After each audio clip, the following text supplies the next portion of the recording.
I have the pleasure to present to you Dr. Martin Luther King, Jr.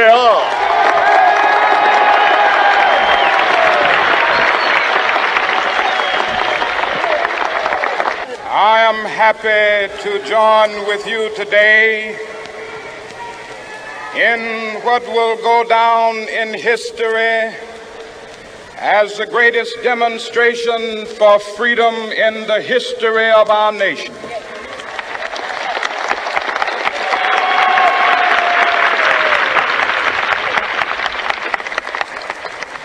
Five score years ago,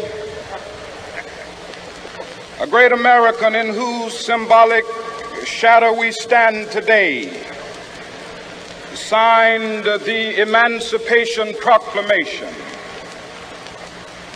This momentous decree came as a great beacon light of hope to millions of Negro slaves who had been seared in the flames of withering injustice. It came as a joyous daybreak to end the long night of their captivity. But 100 years later, the Negro still is not free. 100 years later, the life of the Negro is still sadly crippled by the manacles of segregation and the chains of discrimination. 100 years later, the Negro lives on a lonely island of poverty in the midst of a vast ocean of material prosperity. 100 years later, the Negro is still languished in the corners of American society and finds himself in exile in his own land. And so we've come here today to dramatize a shameful condition. In a sense, we've come to our nation's capital to cash a check. When the architects of our republic wrote the magnificent words of the Constitution and the Declaration of Independence, they were signing a promissory note to which every American was to fall heir. This note was a promise that all men, yes, black men as well as white men, would be guaranteed the unalienable rights of life, liberty, and the pursuit of happiness.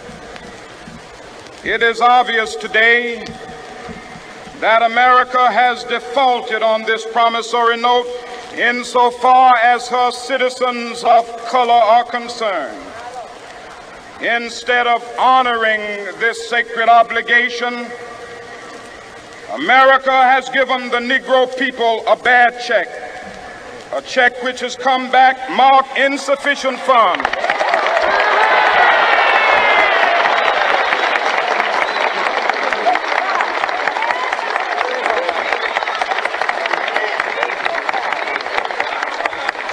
But we refuse to believe that the Bank of Justice is bankrupt.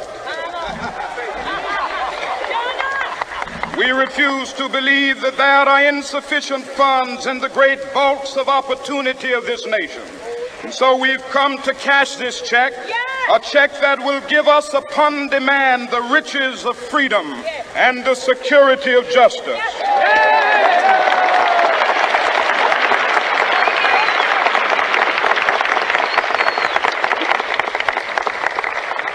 We have also come to this hallowed spot to remind America of the fierce urgency of now. This is no time to engage in the luxury of cooling off or to take the tranquilizing drug of gradualism.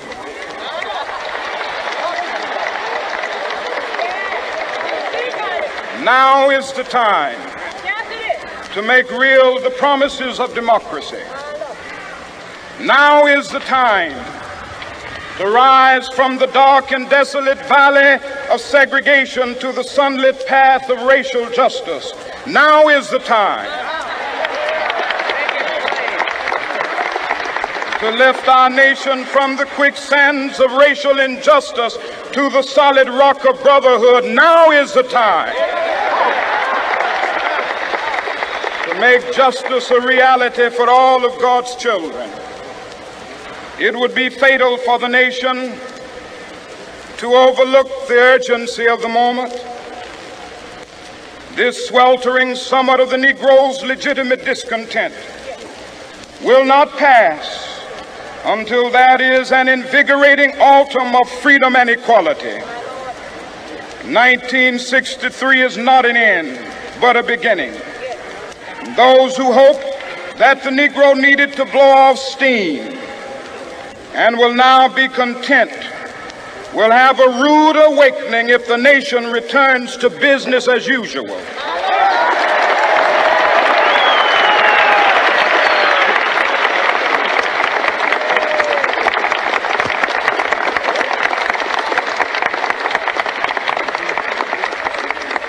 There will be neither rest nor tranquility in America until the Negro is granted his citizenship rights. The whirlwinds of revolt will continue to shake the foundations of our nation until the bright day of justice emerges. But that is something that I must say to my people who stand on the warm threshold which leads into the palace of justice. In the process of gaining our rightful place, we must not be guilty of wrongful deeds. Let us not seek to satisfy our thirst for freedom by drinking from the cup of bitterness and hatred.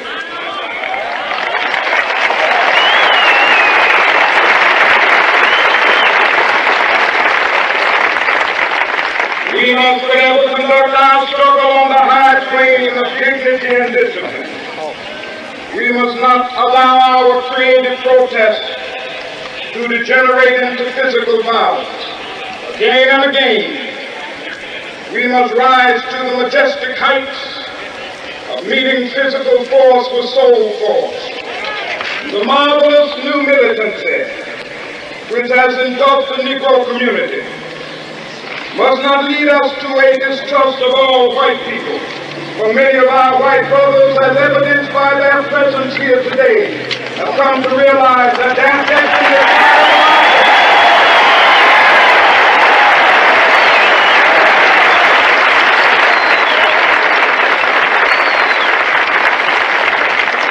They have come to realize that their freedom is inextricably bound to our freedom. We cannot walk alone. As we walk, we must make the pledge that we shall always march ahead. We cannot turn back. There are those who are asking the devotees of civil rights, when will you be satisfied? We can never be satisfied as long as the Negro is the victim of the unspeakable horrors of police brutality. We can never be satisfied as long as our body is heavy with the fatigue of travel, cannot gain lodging in the motels of the highways and the hotels of the city.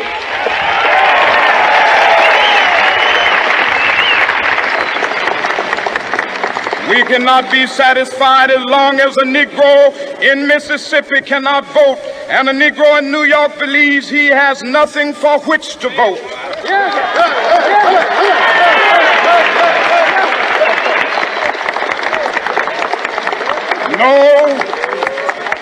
No, we are not satisfied, and we will not be satisfied until justice rolls down like waters and righteousness like a mighty stream.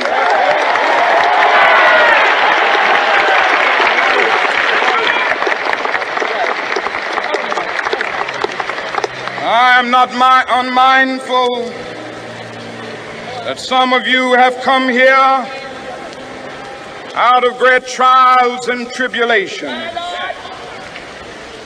Some of you have come fresh from narrow jail cells.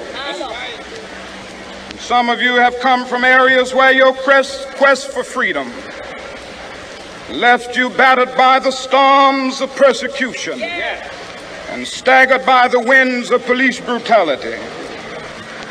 You have been the veterans of creative suffering. Continue to work with the faith that unearned suffering is redemptive. Go back to Mississippi. Go back to Alabama. Go back to South Carolina. Go back to Georgia. Go back to Louisiana. Go back to the slums and ghettos of our northern cities, knowing that somehow this situation can and will be changed. Let us not wallow in the valley of despair. I say to you today, my friends,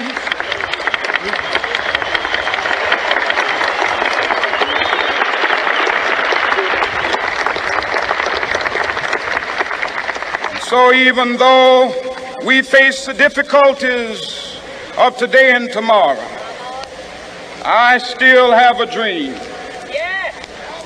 It is a dream deeply rooted in the American dream. I have a dream that one day this nation will rise up and live out the true meaning of its creed. We hold these truths to be self-evident, that all men are created equal.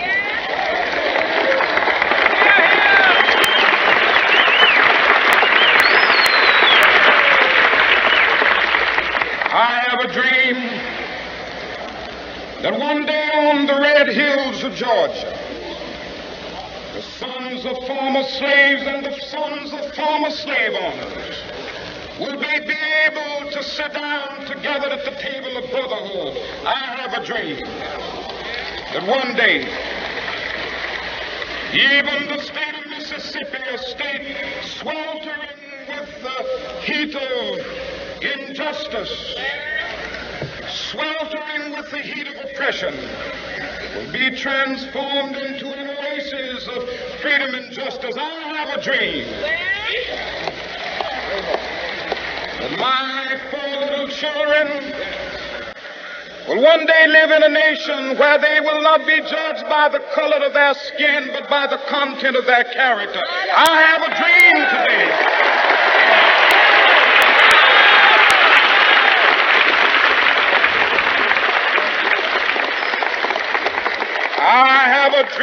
that one day, down in Alabama, with its vicious racists, with its governor having his lips dripping with the words of interposition and nullification, one day right there in Alabama, little black boys and black girls will be able to join hands with little white boys and white girls as sisters and brothers. I have a dream today.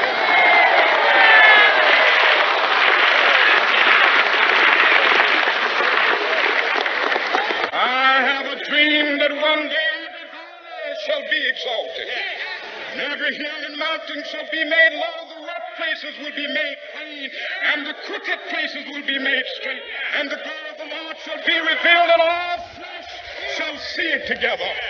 This is our hope. This is a faith that I go back to the South with. With this faith, we will be able to hew out of the mountain of despair a stone of hope.